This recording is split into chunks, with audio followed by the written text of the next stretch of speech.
नमस्कार, मैं हूँ आशीष चित्रांशी और आप देख रहे हैं the news launcher.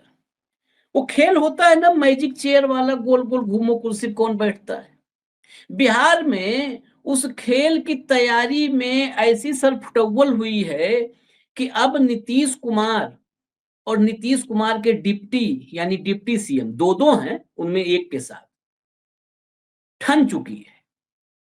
Nitish Kumar ने निपटाने की प्लानिंग की, तो डिप्टी सीएम ने निपटने से पहले ही नीतीश कुमार के बड़े अजीज कंपनी को निपटा दिया।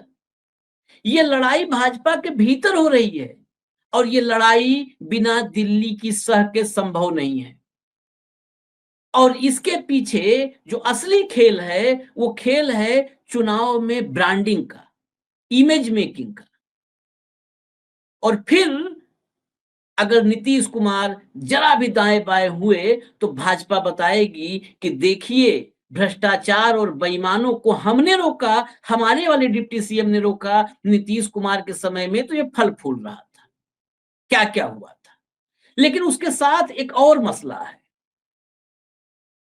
25 साल नहीं, 23 साल कहिए, 23 साल में नीतीश बाबू कैसे बदले। जो मैंने कहा मैजिकल चेयर, एक सत्ता के मैजिकल चेयर पर बार बार उठने बैठने के चक्कर में एक दौर था 33 साल पहले, 33 साल पहले, 33 ईयर्स।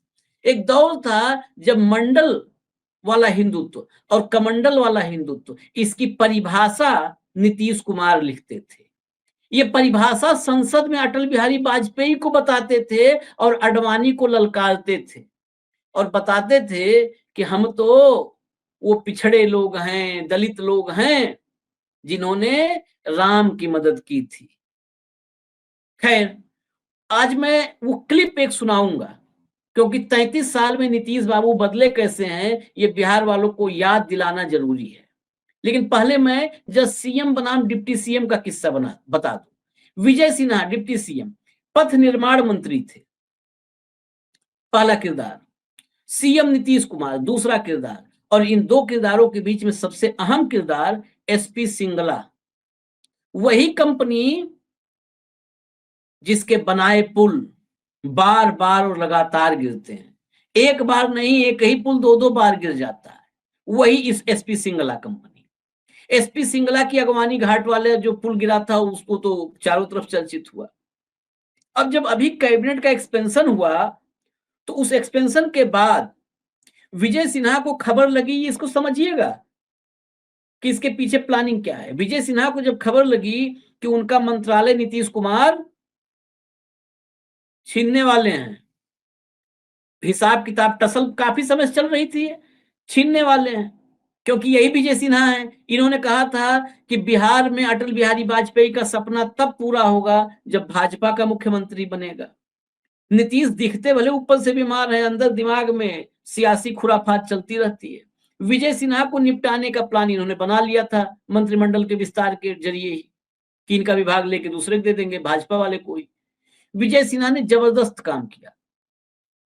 हटते हटते एसपी सिंगला कंपनी को डीबार कर दिया।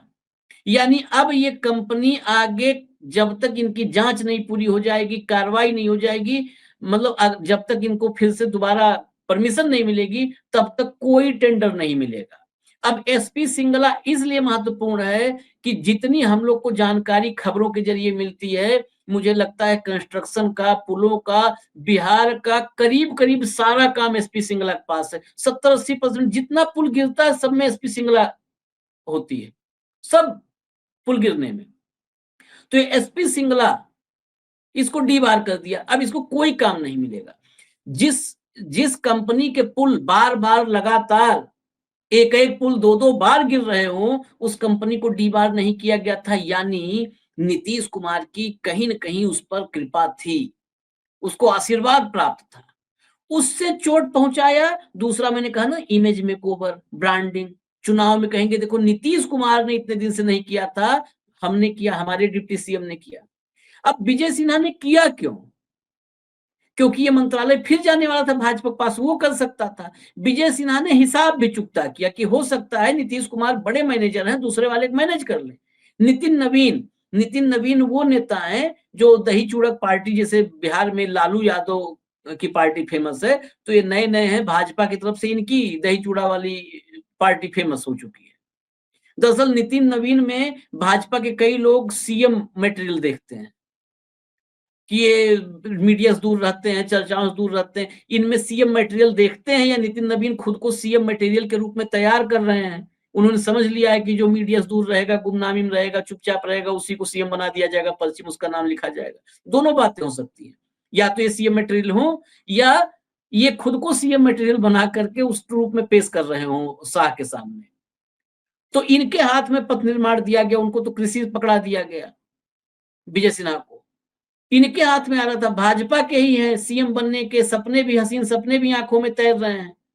लेकिन उससे पहले एक्शन बताता है कि नीतीश कुमार और भाजपा के कई नेता भीतर भीतर, ऊपर से भले हाथ जोड़ करके चल रहे हैं, हाथ पकड़ के चल रहे हैं, थाम के चल रहे हैं, इनके भीतर भीतर जो कहते हैं शीत युद्ध, वो शीत युद्ध, और शीत युद्ध में जब चुनाव होता है, शीत युद्ध में साथी बन के चुनाव होता है, तो बड़ी गर्मी बढ़ जाती है।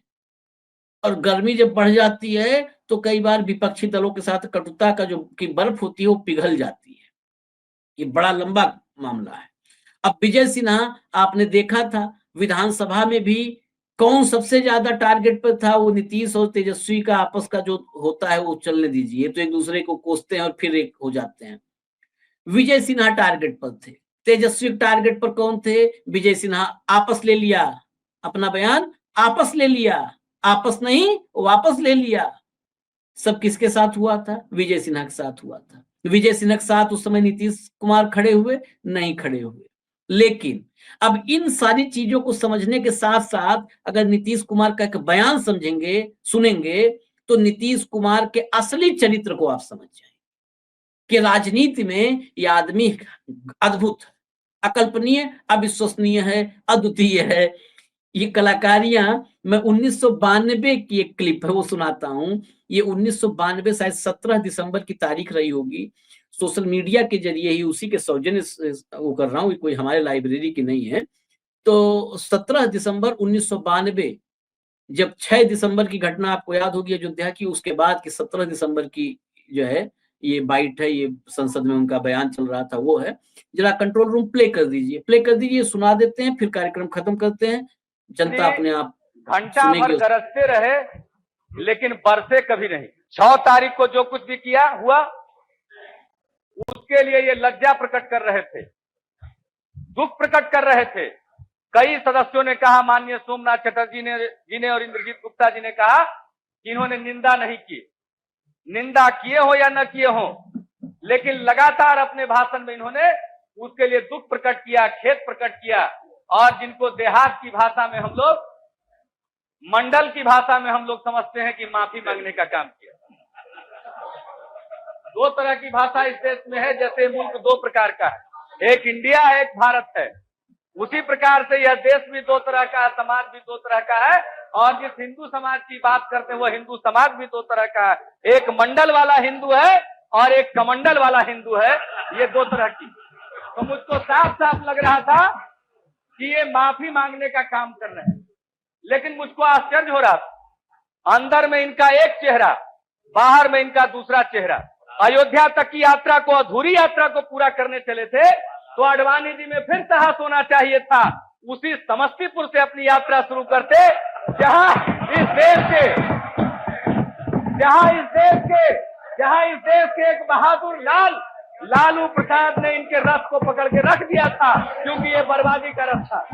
अधूरी यात्रा उनकी आडवाणी जी की शुरू हुई बनारस से।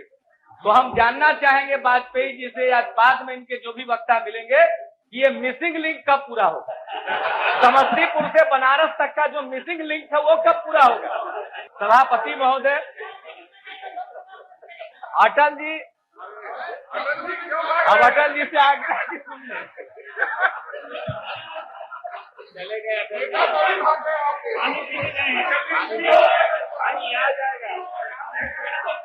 आडवाणी जी ने कहा कि हम वहां पर जा रहे हैं, जो ऐसा कि वाजपेयी जी ने कहा, वहां उतने कार सेवक इकट्ठा हो गए। मैं नहीं जानता कितने कार सेवक इकट्ठा हुए, लेकिन सत्ता पक्ष के लोगों पर भी तरस आती है।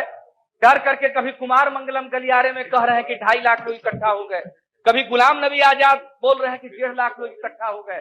मुझको आज भी भरोसा है कि 1 लाख से कम लोग वहां इकट्ठा हुए। और कल वाजपेयी जी ने कहा कि एक संगठित गिरोह था, उसको खुद को अपने आप को प्रकट करना चाहिए है कि कौन लोग हैं और जिन्होंने गिराया। और इन्होंने कहा, हाथ खींच लिया, कपड़ा झाड़ लिया कि हमको उससे कोई मतलब नहीं। मतलब नहीं, बिहार का एक आदमी उस मलबे में दब करके मरा है, पक्का प्रमाण। और उसके बाद, उसके मरने के बाद उसके शहादत के लिए सभाएं की जा रही है।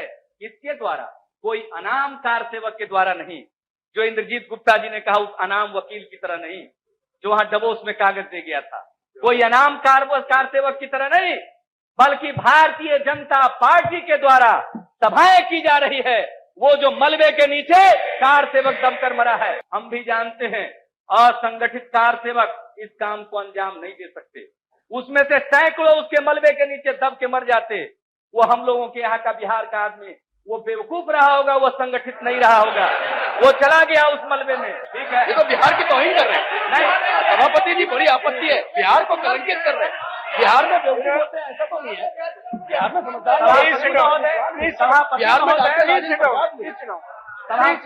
सभापति महोदय राजवीर सिंह को समझ में नहीं आता है, बिहार में अभी भी कुछ बेवकूफ रहते, अभी भी इस माहौल में भी कुछ बेवकूफ रहते। इनको पक्की जानकारी की कौन कार सेवक थे जो इस गिरोह में शामिल हुए। मुझको आश्चर्य लगता, 500 आदमी जाकर के मंदिर को गिराने का काम करेगा, और जितनी संख्या रही होगी 1 लाख, 1.5 लाख, गुलाम कुमार मंगलम के शब्दों में 2.5 लाख, या इनके शब्दों में 4 लाख, पता नहीं जितने लाख जो भी कार सेवक हैं, हर हालत में वो 500 से तो ज्यादा थे जो भजन कीर्तन कर रहे थे।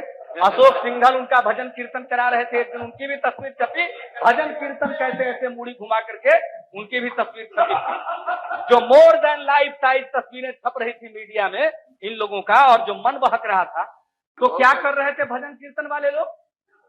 थोड़ी देर पहले कोई, जिसको वाजपेयी जी ने कहा मंदिर ढांचा, जिसको हम लोग बोलते बाबरी मस्जिद, ये बोलते हैं मंदिर, तो उस मंदिर को या मस्जिद को, उस ढांचे को गिराने का अपकर्म करने की इजाजत कौन सा भजन कीर्तन देता है।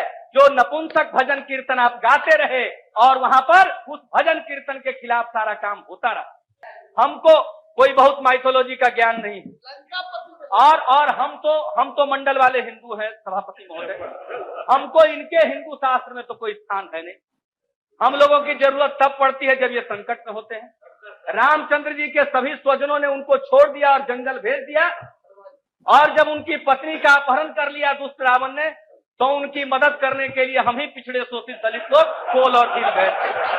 तो जब जरूरत पड़ता है इनको, तब हमारी याद आती है। जरूरत पड़ती है तो हमारी याद आती है। अब किसको किसकी जरूरत है और किसको कौन याद कर रहा है, विजय सिन्हा किसको याद कर रहे हैं और नीतीश कुमार किसको याद कर रहे हैं, सब कुछ मिला जुला है। ये आज के नीतीश कुमार को मैंने दिखाया 33 साल पहले वाले नीतीश कुमार, जो सेकुलर नीतीश कुमार, जो बड़ी बड़ी बातें करते थे, मंडल वाला हिंदू, कमंडल वाला हिंदू, उनके बारे में था। खैर, इजाजत दीजिए, बिहार का चुनाव बिल्कुल करीब आ चुका है, तो थोड़ा जगिए, जागरूक होइए। न्यूज लॉन्चर देखते रहिए। नमस्कार।